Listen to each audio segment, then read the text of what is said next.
ইতিহাসে নাইটস টেম্পলারদের ব্যাপারে আগের একটা ভিডিওতে অনেক বর্ণনা করা হয়েছে। এরা একসময় যেমন ছিল ধনবান ক্রুসেডার যোদ্ধা, আবার একই সময় এদের নামেই এমনও অপবাদ উঠেছিল যে এরা নাকি শয়তানের পুজো করে। সালটা 1314, প্যারিস। নাইটস টেম্পলারের শেষ গ্র্যান্ড মাস্টার তখন জ্যাক ডি মোলে, আর এরই দেওয়া অভিশাপ পাল্টে দিল ইতিহাসের যাত্রাপথ। সেই সময় ফ্রান্সে চলছিল ফিলিপ দ্য ফোর্থ নামের এক বেহিসেবি রাজার রাজত্বকাল, যিনি কিনা ব্রিটিশ ও ফ্ল্যান্ডার্সের সঙ্গে একের পর এক যুদ্ধে জড়িয়ে যাওয়ার ফলে রাজকোষ খালি করতে থাকত। কিন্তু রাজার সেদিকে কোনো হুঁশই নেই। শেষমেশ তিনি মোটা অর্থ ধার নিলেন নাইটস টেম্পলারদের কাছ থেকে, আর এরপর রাজা সেই ঋণ শোধ করার পরিবর্তে চাইলেন নাইটস টেম্পলারদেরই সরিয়ে দিতে এবং নাইটসদেরই ধনসম্পদ দখল করে নিতে। আর ফিলিপ দ্য ফোর্থকে সাহায্য করলেন পোপ ক্লেমেন্ট দ্য ফিফথ, যিনি ছিলেন রাজার হাতের পুতুল।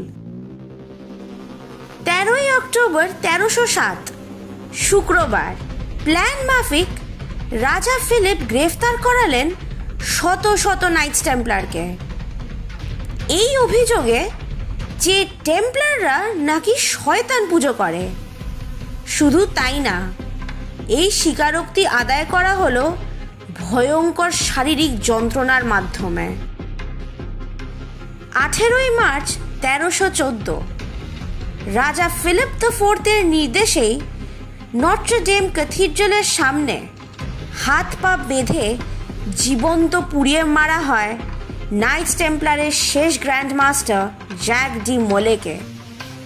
কিন্তু মারা যাওয়ার আগে জ্যাক ডি মোলে কোনো এক দুর্ভেদ্য ভাষায় অভিশাপ দিয়ে যান, আর ঠিক 1 মাসের মাথায় পোপ ক্লেমেন্ট দ্য ফিফথও মারা যান রহস্যজনকভাবে। এমনকি শেষবার যখন তার দেহ গির্জায় রাখা হয়, তার দেহতেই আগুন লেগে যায়। আবার এই একই বছরে মারা যান রাজা ফিলিপ দ্য ফোর্থও। এমন সব ঘটনার জেরেই গোটা ইউরোপে ছড়িয়ে পড়ে নাইটস টেম্পলারদের অভিশাপের গল্প। রাজা ফিলিপ দ্য ফোর্থের মৃত্যুর পর তার 3 পুত্রেরও মৃত্যু হয় এবং ফরাসি রাজবংশ পুরোপুরি ভেঙে পড়ে, আর ইতিহাসের পাতায় তা ছাপা হয়ে রইল টেম্পলারদের অভিশাপ হিসেবে। সব ঘটনায় কি কাকতালীয় নাকি সত্যিকারের অভিশাপ? ইতিহাসের এই রহস্য আজও জাগিয়ে তোলে এই গা ছমছমে প্রশ্নগুলো, কারণ কিছু প্রতিশোধ মৃত্যু পেরিয়েও শেষ হয় না। টেম্পলারদের অভিশাপ কি সত্যিই ফলেছিল, নাকি সব কিছুই ছিল একটা কোইন্সিডেন্স মাত্র? কমেন্টে জানান আপনার মতামত। আর ভিডিওটি ভালো লেগে থাকলে লাইক করুন ও আরও অনেকের সাথে শেয়ার করুন। আর চ্যানেলে নতুন হলে অবশ্যই সাবস্ক্রাইব করুন আরও এমন ভিডিওর জন্য।